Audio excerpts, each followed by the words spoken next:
All right, now to the NBA, where Luka Doncic will be sidelined through at least the end of the regular season after an MRI revealed a grade 2 hamstring injury. The Lakers did not say, though, if he could return for the playoffs. Luka was putting together an MVP-caliber season. He's yet to reach the 65-game threshold needed to win postseason awards, though. His agent, Bill Duffy, plans to challenge, according to Shams. All right, so now joined by ESPN NBA reporter Dave McMenamin. And Dave, we've seen the reaction of Laker fans through social media once this news came out. But what about Luka and the Lakers themselves? Yeah, Michael, a source close to Luka tells me that obviously he's upset that he can't be out there with his teammates during this crucial stretch of the season, but he's, quote, laser focused on his recovery. Now, another team source told me, quote, hopefully we can have other guys step up. And yet another team source pointed to the timing of this injury as, of course, it's a tough thing to swallow right now, but it could be worse. They have these 5 remaining games of regular season to tinker with their lineups. Plus, they're going to get a full week of practice during the play-in tournament as that goes on, because the Lakers have already qualified for a playoff spot outright. And they're beginning that process of tinkering with the lineup as soon as possible. Tomorrow in Dallas on Saturday, they're going to have a rare practice. I can't remember the last time this team had a road practice on a road trip. They're going to, get under the hood and see what they can do on the court as they prep for this stretch without Luka. I think it's funny that we're talking about this team like other guys will step up, but one of their other guys is actually LeBron. But the thing that we've talked about as the Lakers have been doing more and more and better is the fact that LeBron has sort of embraced this new role, not being the first option, but more the third option. So now that he has to go back sort of into the old role at the age of, again, 41, how does this sort of affect him moving forward? Yeah, Nicole, the last 2 weeks, LeBron's averaged, for him, pedestrian numbers. 15.5 points, 7 rebounds, 7 assists, 46% from the field, 25% from 3. But that was okay because the team was winning. Now, without Luka, we're going to see what is required of him. I asked him straight up in the locker room in OKC, what will it take for you to adjust your role again? And he said, I'm not sure what the role that will be asked of me in this interim. But if he is asked to do something different, he said, obviously that will be an adjustment, but I'm willing to meet it. But, it will take some more LeBron, but I don't think we're going to turn back the clock and get LeBron James of 10 years ago. I think you're going to see more Austin Reeves in this moment, and certainly the other role players, get some more shots up Luke Kennard. Let's keep throwing lobs to Jackson Hayes and DeAndre Ayton. They're going to need this to be a committee that get them through the stretch without, an MVP candidate in Luka Doncic. Yeah, I mean, LeBron.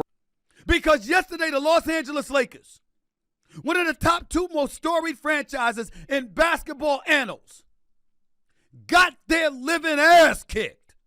I mean, what a stomp. What a beatdown. And it was from start to finish. I don't want to hear about Luka Doncic and his hamstring injury. At the time he went down, he was getting his ass kicked so bad, you had people wondering whether or not he was faking. I'm not accusing him of that. I know better.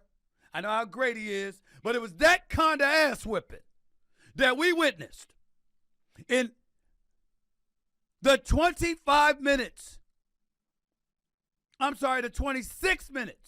that he played on the court last night.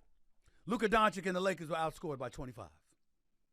Now, mind you, over this stretch where they finished 15-2 for the month of March, where they were looking like gangbusters, where they were flat out balling and their defensive prowess had elevated, not only was Luka Doncic averaging nearly 40 or nearly 50% shooting and 40% shooting from three-point range and busting everybody's butt in front of them, the Lakers were plus 11 per 100 possessions with him on the court. Last night, in 26 minutes, he was outscored by 25. He had gone like 13, 14 straight games, scoring like over 30 each one of those games. Last night, he was 12 points and 30% shooting for 1 of 7 from the field. The Oklahoma City Thunder was in his ass, like my man Kendrick Perkins would say, like back pockets. They were all over him. You know why? Because they listen to this show, that's why. And they watch First Take, that's why. And they heard all the bloviating about, LeBron and AR and Luka. And they were like, yo, y'all must have forgot who the hell we are. Jalen Williams is back in the lineup after missing about 46 games. Even without him, Oklahoma City still has been the number 1 seed because the same Shea Butter we talking about with all the things that Luka Doncic is doing ain't a damn thing compared to what Shea Butter been doing. It's like that. And oh, by the way, just for clarification purposes, the whole Shea Butter nickname, I would love to take credit for it, but it wasn't me. I actually got to give credit and love to where it's due. It was my colleague at ESPN, the wonderful, lovely Malika Andrews, that came up with the nickname Shea Butter. Give us some props for that. It wasn't me. I don't steal people's ideas. I give them credit for it. But it was her. It wasn't me. It was Malika Andrews. And boy, does it fit. Because this brother went out there last night. Listen, it's one thing to get blown out. It's another thing to lose by 40. It's another thing to be down damn near 50 and to settle for like a 46 point, or they were down by as many as 46. Only reason it didn't happen is because the top players were removed. They ran all over the Los Angeles Lakers. In the game's first 5 minutes, the Lakers were down 18-4. They got blown out the building from start to finish. They were down by 23 points in the first quarter. They were down by 31 at the half. And they trailed by as many as 46. They got their asses kicked. And the reason why it matters, even though it's a regular season game, it's because it was the Oklahoma City Thunder sending a message to the basketball world that there are levels to this. You want to talk about San Antonio, fine. You want to talk about the Boston Celtics, that's fine. But don't bring up the Lakers when you're talking about us. They ain't on our level. We've whipped their ass every time we've seen them. Don't do that. That's what they were saying. That's what they were saying. Don't do that. Please don't do that. That's not nice. We're the champions. And they play like it. Props to the Oklahoma City Thunder for reminding us of who the hell they are. And most importantly, who the Lakers are not. And we're going to talk. Y'all can talk all you want to about Luka Doncic's injury, but there's really nothing to talk about. First of all, I'm not an orthopedic surgeon. I don't know. Hamstring injury. He missed 4 games before the All-Star break because of the hamstring injury. And he was rubbing his hamstring in the first half. A lot of people want to point the finger at J.J. Redick about why Luka was playing in the second half. Simple and clear. The medical staff evaluated Luka Doncic at halftime. And at halftime, after evaluating him, they gave J.J. Redick the green light that he was okay to play. What's the coach supposed to do? Last time I checked, as brilliant as J.J. Redick is, being a guy from Duke, former All-American, sniper himself, now the exceptional coach for the Los Angeles Lakers, my former colleague at ESPN, who I got love for, by the way.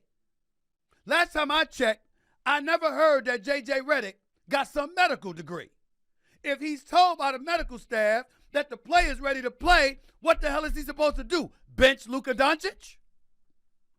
Now, if you want to say he shouldn't have played Luka in the second half, say it's because the game was over, they were getting their ass kicked, and there was no way they were coming back from it. Say that as the reason. But don't sit up there and say that because, the medical staff gave him clearance, he shouldn't have listened. That's nonsense. So let's get that out the way. My question is simple. What are you thinking about the Lakers now? After that beatdown. To me, it's that their ceiling is the Western Conference semifinals. Their ceiling. Because they ain't getting past Oklahoma City, they ain't getting past San Antonio. Even though I think they got a better chance against San Antonio than OKC. That's about it. Other than that, they going home. Ain't no championship coming to Tinseltown. Let's get that out the way right now. Get it out your pipe dream. Get it out.